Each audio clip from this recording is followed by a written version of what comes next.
Hi hello students, అందరికీ స్వాగతం. Welcome to UPSC news analysis with me SPR sir. So మీకోసం UPSC point of వ్యూలో అద్భుతమైన important current affairs అనేది పలు న్యూస్ పేపర్స్ నుంచి కలెక్ట్ చేసి ఒక టాప్ 5 కరెంట్ అఫైర్స్ అనేది రోజు ఒక 10 to 15 మినిట్స్ మీకు కవర్ చేస్తూ అద్భుతంగా అనేది అందిస్తూ వస్తానండి. సో ఈ వీడియో నచ్చిందంటే తప్పకుండా లైక్ చేయండి, ఛానల్ని సబ్స్క్రైబ్ చేసుకొని కీప్ ఫాలోయింగ్.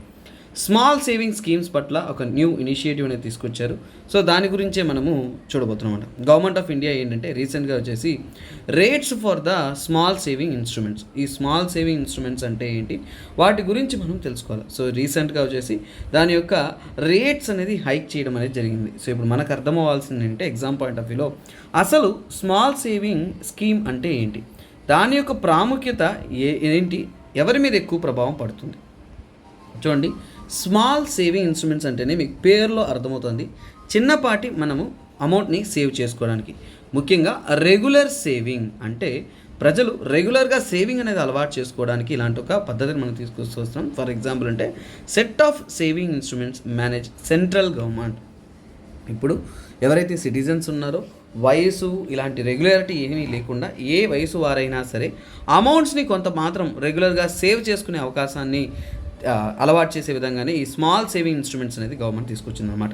అందులో ఏంటంటే హై రిటర్న్స్ అనేది వస్తుందన్నమాట. అంటే ఏంటి, మనము ఎప్పటికప్పుడు బ్యాంక్స్లో ఫిక్స్డ్ డిపాజిట్స్ రూపంలో మనీని మెయింటైన్ చేస్తున్నప్పుడు ఏంటంటే సో ఇక్కడ ఏంటంటే ఒక అమౌంట్ ఆఫ్ మనీ అనేది మనకు వస్తుంది. కాకపోతే ఈ స్మాల్ సేవింగ్ ఇన్స్ట్రుమెంట్స్ మీద మనం పెట్టుబడులు పెడుతున్నప్పుడు higher than the bank fixed rate. So fixed deposit కన్నా కానీ ఎక్కువగా మనకి ఆదాయం వస్తుంది. ఎప్పుడైతే ఫిక్స్డ్ డిపాజిట్ కన్నా ఎక్కువ ఆదాయం వస్తుందో అప్పుడు ఎక్కువ రిటర్న్స్ వస్తుంది కాబట్టి ఎక్కువ మంది అనేది ఆకట్టుకుంటుంది అనమాట. అలాగే sovereign guarantee and tax benefits, అలాగే స్మాల్ సేవింగ్ ఇన్స్ట్రుమెంట్స్లో మీరు డబ్బులు పెట్టడం వల్ల ఎన్నో మీకు బెనిఫిట్స్ కూడా ఉన్నాయి. ఇన్వెస్ట్మెంట్స్ ఫండ్స్ వల్ల ఇవన్నీ కూడా సేఫ్టీని అష్యూర్ చేస్తున్నారు. అలాగే మనకి ట్యాక్స్ మీద బెనిఫిట్స్ కూడా ఇస్తున్నారు అనమాట స్మాల్ సేవింగ్ ఇన్స్ట్రుమెంట్స్ వల్ల. సో అలాగే ఏంటంటే క్వార్టర్లీ 1/4 ఆఫ్ ఇయర్లో 3-4 సార్లు ఏంటంటే ఇది ప్రతిసారి అనేది ఇంట్రెస్ట్ రేట్స్ అనేది మారుస్తూ వస్తారు. ఈ సేవింగ్ స్కీమ్స్ అండర్లో ఉంటున్న ఇంట్రెస్ట్ రేట్స్ ఏవైతే ఉన్నాయో ప్రతి క్వార్టర్కి కూడా సంవత్సరంలో మారుస్తూ ఉంటారు మార్కెట్ కండిషన్స్ని బట్టి అనమాట. సో అలాగే నేషనల్ స్మాల్ సేవింగ్ ఫండ్ అనేది అందులో ముఖ్యమైనది. సో ఇక్కడ మనం స్మాల్ సేవింగ్ స్కీమ్స్ ద్వారా పెట్టుబడులు పెడుతున్న ఫండ్స్ అన్నీ కూడా నేషనల్ స్మాల్ సేవింగ్ ఫండ్స్ కింద వెళ్తుంది. సో అలాగే ఇది ఏంటంటే సెంట్రల్ గవర్నమెంట్ ఏంటంటే వాళ్ళ యొక్క ఫిస్కల్ డెఫిసిట్ని ఫైనాన్స్ చేయడానికి ఇది హెల్ప్ అవుతుంది. సో ఆర్థికంగా వచ్చేసి సెంట్రల్ గవర్నమెంట్కి ఇది చాలా చాలా చాలా అంటే చాలా ఉపయోగపడే ఫండే స్మాల్ సేవింగ్ ఫండ్. ఈ స్మాల్ సేవింగ్ ఫండ్స్లో ఏంటి సార్ అంటే ఇప్పుడు దాని గురించి తెలుసుకున్నాం కాబట్టి అందులో ఏమేమి ఉన్నాయో తెలుసుకున్నారంటే మీకు చాలా జాగ్రత్తగా నీట్గా అర్థమవుతుంది అనమాట. సో ఇందులో 3 కేటగిరీస్ ఉంటాయండి స్మాల్ సేవింగ్ ఇన్స్ట్రుమెంట్స్లో. ఒకటి ఏంటంటే పోస్టల్ డిపాజిట్స్. సో అంటే ఏంటంటే మనము చిన్నపాటి సేవింగ్స్ అన్నీ కూడా పోస్టల్ డిపాజిట్స్లో మనం తీసుకుంటూ వస్తాం. సేవింగ్ అకౌంట్స్ రూపంలో, రికరింగ్ అకౌంట్స్ రూపంలో, ఇక వ్యారింగ్ మెచ్యూరిటీలో, అలాగే మంత్లీ ఇన్కమ్ స్కీమ్స్ ప్రకారం ఇలా మనము డిఫరెంట్ కేటగిరీస్లో ఏంటంటే మనము ఆప్షన్స్ ఉంటాయి మనము మనీని సేవ్ చేసుకోవడానికి. అలాంటి మెథడ్స్లో మనం ఏంటంటే పోస్టల్ డిపాజిట్స్ అని చేస్తూ ఉంటాం. అవన్నీ కూడా ఏంటంటే స్మాల్ సేవింగ్ ఇన్స్ట్రుమెంట్స్ అండర్లో వస్తుందన్నమాట. అలాగే సేవింగ్ సర్టిఫికేట్స్, ఇవన్నీ ఏంటంటే for example national small saving certificates ఇస్తారు, అలాగే కిసాన్ వికాస్ పత్ర ఇస్తారు. ఇవన్నీ కూడా ఏంటంటే సేవింగ్ సర్టిఫికేట్స్. వీటిలో పెట్టే డబ్బులు కూడా ఏంటంటే స్మాల్ సేవింగ్ ఇన్స్ట్రుమెంట్స్ కిందనే వెళ్తుంది. తర్వాత అంటే సోషల్ సెక్యూరిటీ స్కీమ్స్. సో ఇక్కడ సోషల్ సెక్యూరిటీ స్కీమ్స్ అంటే గవర్నమెంట్ అందిస్తున్న third category encompasses social security oriented schemes such as public provident fund కానీ, సీనియర్ సిటిజన్ సేవింగ్ స్కీమ్స్ కానీ, ఇవన్నీ కూడా ఏంటంటే ప్రత్యేకంగా స్మాల్ సేవింగ్ ఇన్స్ట్రుమెంట్స్లో వస్తుంది. For example senior citizen saving instruments వీటన్నిటిలో కూడా ఏంటంటే మనకు వస్తున్న ఆదాయం కానీ ఇంట్రెస్ట్ రేట్ అనేది ఎక్కువ ఉంటుంది అనమాట. సో న్యూస్లో ఎందుకు ఉందంటే సో ది రీసెంట్ అనేది వీటి యొక్క ప్రైసెస్ అనేది హైక్ చేయడం అనేది జరిగిందనమాట. సో ఇదండి ఓవరాల్గా స్మాల్ సేవింగ్ ఇన్స్ట్రుమెంట్స్ అంటే ఏంటి, ఎకనామీలో మీకు చాలా అంటే చాలా ఇంపార్టెంట్, మర్చిపోవద్దు. నెక్స్ట్ కరెంట్ అఫైర్స్లోకి వెళ్ళిపోతాం. Current affairs of the day, news of the day 2, ఆది మహోత్సవ్ ఇండియా యొక్క నేషనల్ ట్రైబల్ ఫెస్టివల్ అయినా సో ఇక్కడ కొండజాతి ప్రజలు ఎవరైతే ఉన్నారో వాళ్ళు చాలా ఘనంగా సెలబ్రేట్ చేసుకునే ఒక పండుగే ఆది మహోత్సవ్. మన ట్రైబల్ మినిస్ట్రీ, ట్రైబల్ అఫైర్స్ ఎవరైతే ఉన్నారో వారు దీన్ని నడిపిస్తారనమాట. సో నేషనల్ ట్రైబల్ ఫెస్టివల్ ఎప్పుడు సెలబ్రేట్ చేసుకున్నామంటే October 25. గుర్తుపెట్టుకోండి, ఈ పదాలు మీకు చాలా ఇంపార్టెంట్. నేషనల్ ట్రైబల్ ఫెస్టివల్ ఎప్పుడు October 25 నాడు సెలబ్రేట్ చేస్తున్నాం. అందులో ముఖ్యంగా దీని గురించి మనం తెలుసుకున్నాం అంటే ఎవరు దీన్ని ఆర్గనైజ్ చేస్తున్నారంటే ట్రైఫెడ్. ట్రైఫెడ్ అంటే ఏంటి, tribal cooperative and marketing development federation of India. అంటే మన ఇండియాలో ట్రైబల్స్ పట్ల ఉంటున్న ఏవైతే ప్రొడక్ట్స్ని సేల్ చేయడం కానీ, ప్రమోట్ చేయడం కానీ, వాళ్ళని అభివృద్ధి పదంలో నడిపించడం కానీ, ఎన్నో విషయాలు నడిపించడానికి ట్రైఫెడ్ అనేది వర్క్ చేస్తూ ఉంటుంది. ఒక కోఆపరేటివ్ మార్కెటింగ్ డెవలప్మెంట్ లాగా వర్క్ చేస్తూ ఉంటుంది. అలాగే మనకి ఈ మినిస్ట్రీ ఆఫ్ ట్రైబల్ అఫైర్స్ అండర్లోనే ఈ యొక్క ట్రైఫెడ్ అనేది వర్కింగ్ చేస్తుంటుంది. సో ముఖ్యంగా ఏంటంటే మన ఇండిజినస్ హెరిటేజ్ అంటే మన పారంపర్యంగా వస్తున్న మన యొక్క రిచ్ హెరిటేజ్ ఏదైతే ఉంటుందో దాన్ని చాలామందికి తెలియజేసే విధంగా ఒక యూనిక్ అండ్ సింబియోటిక్ బ్రిడ్జ్ అనేది క్రియేట్ చేసే విధంగా ప్రస్తుత కాలంలో ఉంటున్న ప్రజలకి ఒక కనెక్షన్ ఏర్పరిచే విధంగా దీన్ని చాలా ఘనంగా అనేది నడిపిస్తారనమాట.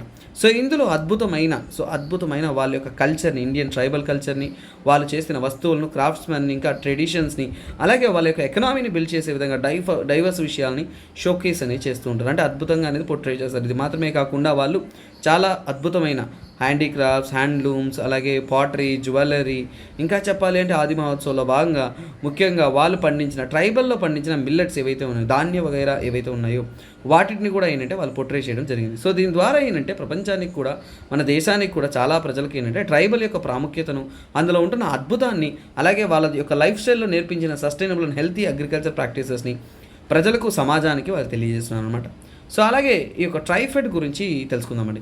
ట్రైఫెడ్ అనేది అంటే నేషనల్ లెవెల్గా ఉండే ఒక ఆర్గనైజేషన్ అనమాట. మినిస్ట్రీ ఆఫ్ ట్రైబల్ అఫైర్స్ సెంటర్లో ఉంటుంది. వాళ్ళు ముఖ్యంగా ట్రైబల్ డెవలప్మెంట్ కోసం, ట్రైబల్ ఎంపవర్మెంట్ కోసం పనిచేస్తూ ఉంటారు. అలాగే ఈ ట్రైఫెడ్ యొక్క ప్రాముఖ్యత విషయానికి మనం చూస్తున్నాము అంటే వాళ్ళు ట్రైబల్ హ్యాండీక్రాఫ్ట్స్, ట్రైబల్ వస్తువులు ఏవైతే ఉన్నాయో, నేచురల్గా అందుబాటులో ఉన్న ప్రొడక్ట్స్ ఏవైతే ఉన్నాయో వాళ్ళు గ్యాదరింగ్ ద్వారా కలెక్ట్ చేసినవి, కానీ అక్కడ ఉన్న ట్రైబల్ పీపుల్ ఎవరైతే ఉన్నారో వాళ్ళకి ఆదాయాన్ని క్రియేట్ చేసే విధంగా, వాళ్ళకు ఉంటున్న ట్రెడిషనల్గా పారంపర్యంగా ఫాలో అవుతున్న పద్ధతులను, రిసోర్సెస్ని, వాటినే ప్రమోట్ చేస్తూ వాళ్ళకి మార్కెట్లో అనేది ఒక లైఫ్ స్టైల్ అనేది రెడీ చేస్తారనమాట. అలాగే 1987లో మొట్టమొదటిసారిగా ట్రైఫెడ్ అనేది ఫామ్ అయింది. Multi state cooperative societies act 1984 అండర్లో ఇది సైన్ చేయడం, అంటే రిజిస్టర్ పొందడం జరిగి అక్కడి నుంచి ఏంటంటే ఇది ఎఫెక్టివ్గా అనేది ట్రైబల్ కోసం ఏంటంటే వర్క్ చేస్తుంది. అలాగే ట్రైఫెడ్ గురించి మనం తెలుసుకోవాలంటే అన్నింటిలో ముఖ్యంగా ఏంటంటే ట్రైబల్ ప్రొడక్ట్స్ని ప్రమోట్ చేయడం, వాళ్ళకంటూ మార్కెట్ని క్రియేట్ చేయడం, అలాగే వాళ్ళకి ఆదాయాన్ని సృష్టించడమే వాళ్ళ యొక్క ముఖ్యమైన ధ్యేయంగా అనేది వర్క్ చేస్తున్నాం. అలాగే ఏంటి ఈ ఆర్గనైజేషన్ అంటే గవర్నమెంట్ ఆఫ్ ఇండియాతో కోఆర్డినేట్ అయ్యి, సో మనకి మైనర్ ఫారెస్ట్ ప్రొడ్యూస్, అడవిలో దొరుకుతున్న చిన్నపాటి వస్తువులు ఏదైతే ట్రైబల్స్ తీసుకొస్తారో వాటికి కూడా మినిమం సపోర్ట్ ప్రైస్ ఇచ్చి వాళ్ళకి మంచి ఆదాయాన్ని కలిగిస్తూ ఉన్నారనమాట. ఈ ట్రైఫెడ్ యొక్క హెడ్ క్వార్టర్స్ ఎక్కడ ఉందంటే మన క్యాపిటల్లో న్యూఢిల్లీలో అనేది ఉంటుంది.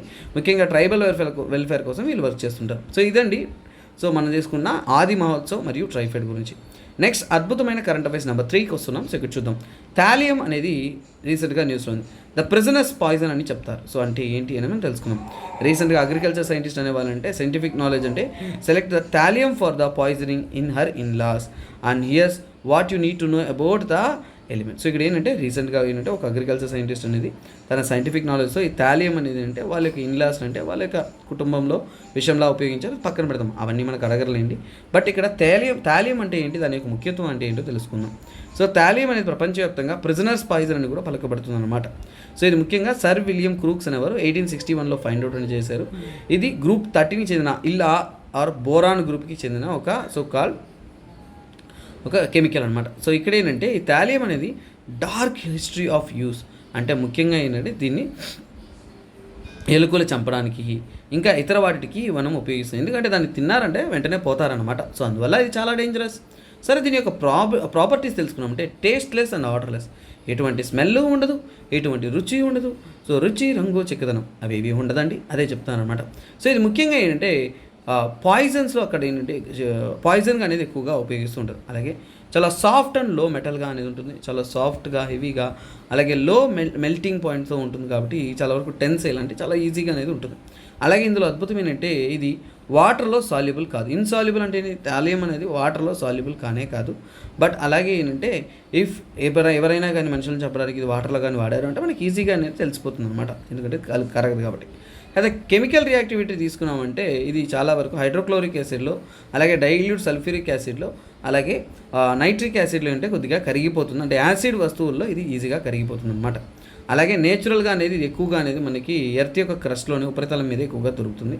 అలాగే ఆక్సిడేషన్ వల్ల థాలియం అనేది చాలా వరకు ఏంటంటే ఆక్సిడైజ్ అయిపోయి సో ఎయిర్తో అనేది రియాక్ట్ అయిపోతుంది. సో అందువల్ల అంటే దీనిపైన ఆక్సైడ్ క్రస్ట్ అనేది కూడా ఫామ్ అవుతుంది అనమాట. సో ఇది థాలియం దాని యొక్క ఉపయోగాలు. సో అలాగే దీన్ని ఎక్కడ ఎక్కువగా వాడుతుంటారు, ఇది ప్రిజనర్స్ పాయిజన్ ఎందుకు అంటారు అనే విషయం మనం తెలుసుకోవాలంటే చాలా వరకు ఏంటంటే ఇది ఎన్నో ఉపయోగాలు ఉంటాయి. ముఖ్యంగా ఎలక్ట్రానిక్స్ ఉపయోగంలో, తయారీ చేయడంలో, అలాగే లో టెంపరేచర్ థర్మామీటర్స్లో, ఆప్టికల్ లెన్సెస్లో, ఇక జ్యువెలరీలో ఎక్కువగా ఉపయోగిస్తూ ఉంటారు. సో అలాగే థర్మోమీటర్లో తీసుకున్నారు అంటే లో టెంపరేచర్ థర్మామీటర్స్కి ఇది ఒక అలాయ్ మెటీరియల్గా అనేది ఉపయోగిస్తూ ఉంటారు.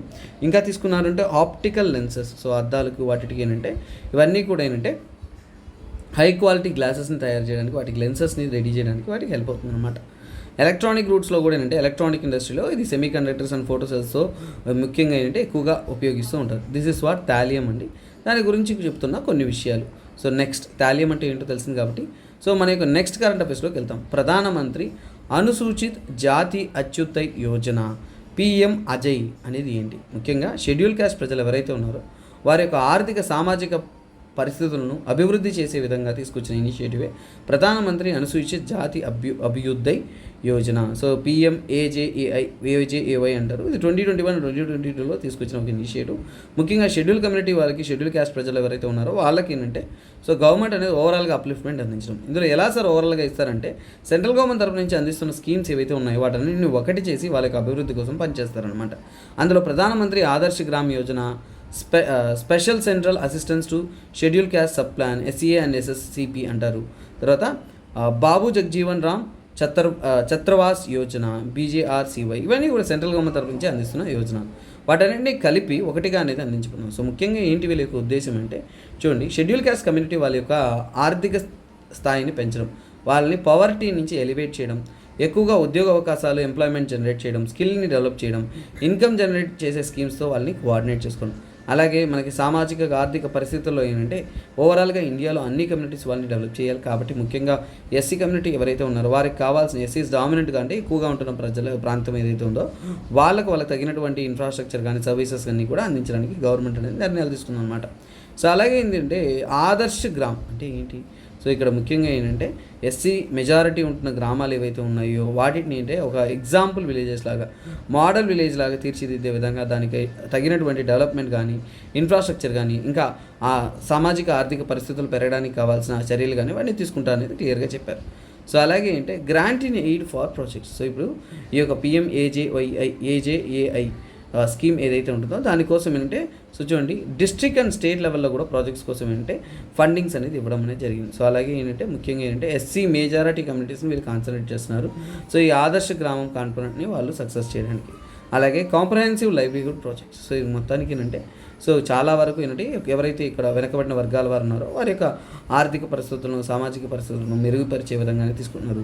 వాళ్ళకి కావాల్సిన ఇన్ఫ్రాస్ట్రక్చర్, ఫైనాన్షియల్ అసిస్టెన్స్, ఇంకా ఇతర విషయాలు ఏవైతే ఉన్నాయో లైవ్లీహుడ్ జనరేషన్, వాటన్నిటినీ కూడా ఏంటంటే they are ready to provide అనమాట. అలాగే కన్స్ట్రక్షన్ ఆఫ్ హాస్టల్స్. ఇక్కడ ఏంటంటే నేషనల్ ఇన్స్టిట్యూషనల్ ర్యాంకింగ్ ఫ్రేమ్వర్క్ తరపు నుంచి కూడా గవర్నమెంట్ ఏంటంటే SC హాస్టల్స్ ఏవైతే ఉన్నాయో సెంట్రల్ అండ్ స్టేట్ గవర్నమెంట్ కోఆర్డినేషన్తో అనేది ఏర్పరచడానికి నిర్ణయించుకున్నారు అనమాట. ఇదండి ఈ యొక్క PMAJAY ప్రధానమంత్రి అనుసూచిత జాతి అభ్యుదయ్ యోజన అంటే ఏంటి, దాని యొక్క ప్రాముఖ్యత ఏంటి. తర్వాత చూడండి, ఇండియా మలేషియా కలిసి ఒక జాయింట్ ఎక్సర్సైజ్ కండక్ట్ చేస్తున్నారండి. దాన్ని Harimau Shakti. What is Harimau Shakti? India మరియు మలేషియన్ ఆర్మ్డ్ ఫోర్సెస్ కలిసి నడిపే ఒక ట్రైనింగ్ ఎక్సర్సైజ్ని మనం హరిమావ్ శక్తి అని అంటాం. సో ఇక్కడ ఏంటంటే మలేషియన్ ఆర్మీ కంటింజెంట్ ఏం చెప్పిందంటే ఇక్కడ ఏంటంటే 5th బెటాలియన్, రాయల్ బెటాలియన్, అలాగే మలేషియన్ ఆర్మీ అందరూ కూడా కలిసి రాజ్పుట్ రెజిమెంట్ అయిన ఇండియన్ రెజిమెంట్తో కలిసి ఏంటంటే ట్రైనింగ్ అనేది చేస్తున్నాం అనమాట. సో అలాగే ఏంటంటే ముఖ్యంగా ఇలాంటి ఎక్సర్సైజ్ ఎందుకంటే డొమైన్ కోఆర్డినేషన్. సో ముఖ్యంగా మల్టీ డొమైన్ ఆపరేషన్ అంటే 2-3 దేశాలు కలిసి కొన్ని ఆపరేషన్స్ చేయాల్సి వస్తుంది. ఫర్ ఎగ్జాంపుల్ ఈ మధ్య కాలంలో కొన్ని ఇస్రాయేల్, ఫలస్తీన్, ఈజిప్ట్ జరుగుతున్న సమస్యల కోసం ఏంటంటే కొన్నిసార్లు కలిసి అంటే మన ఇండియన్ పంపిస్తున్నప్పుడు రీసెంట్గా అయినా అక్కడ ఒక నేపాలీ వ్యక్తిని కూడా ఏంటంటే మనం డిపోర్ట్ చేయడం అనేది జరిగింది. అంటే ఏంటి, మన పక్క దేశ వాళ్ళకి కూడా ఏంటంటే మనం కలిసి సాయం చేయడానికి అలాంటి వాటికి. అలాగే joint command post, joint surveillance centres వాటిని స్థాపించడానికి ఇలాంటి ఇనిషియేటివ్స్ అనేవి ఉపయోగపడుతుంది అనమాట. అలాగే వీళ్ళంతా కూడా డిఫరెంట్ ఎన్విరాన్మెంట్లో అనేది వీళ్ళు ట్రైనింగ్ పొందుతారు. జంగల్, సెమీ అర్బన్, అర్బన్ టెరైన్స్ అన్ని సిచ్యువేషన్స్లో కూడా హ్యాండిల్ చేసే విధంగా. అలాగే వాళ్ళకి తగినటువంటి ఇంటెలిజెన్స్ కలెక్షన్, అలాగే డిఫరెంట్ ఇన్ఫర్మేషన్ని కలెక్ట్ చేయడం, వాటిని డెసిపేట్ చేయడం, అలాగే ఏంటంటే వాళ్ళకి తగినటువంటి డ్రోన్స్, UAVs, హెలికాప్టర్స్ అన్నింటినీ ఉపయోగించుకొనేసి ఓవరాల్గా మేనేజ్ చేయడం అనేది వాళ్ళకి ఉద్దేశం అనేది ఆ వర్కింగ్ అన్నట్టు అనమాట. సో అలాగే ఇంకా తీసుకున్నామంటే logistic management and training on survival will take place in the battalion level. So మొత్తానికి ఏంటంటే ఆ బెటాలియన్ లెవెల్లో కావాల్సిన అన్ని అంశాలను వీళ్ళు అందించాల్సి అనేది నిర్ణయించుకున్న తర్వాత ఏంటంటే సో ఇక్కడ ఫిజికల్ ఫిట్నెస్ లెవెల్ కూడా ఏంటంటే రెగ్యులర్ డ్రిల్స్ ద్వారా చాలా అద్భుతంగా అనేది ఉందని చెప్తున్నారు. సో ఇది మొత్తానికి ఏంటంటే హరిమావ్ శక్తి అంటే ఏంటి, మలేషియాకి ఇండియాకి మధ్య జరిగిన ఒక bilateral army exercise. Very neat and clear and dust. రోజు నీకు 10 నిమిషానికి కూడా 15 నిమిషాల మధ్యలో క్విక్గా ఒక 5 ఇంపార్టెంట్ కరెంట్ అఫైర్స్ అనేది ఇలాగే అద్భుతంగా అందిస్తూ ఉంటాను. సో దానికి kindly keep following hour UPSC news analysis with me SPR. Bye take care, have a nice day.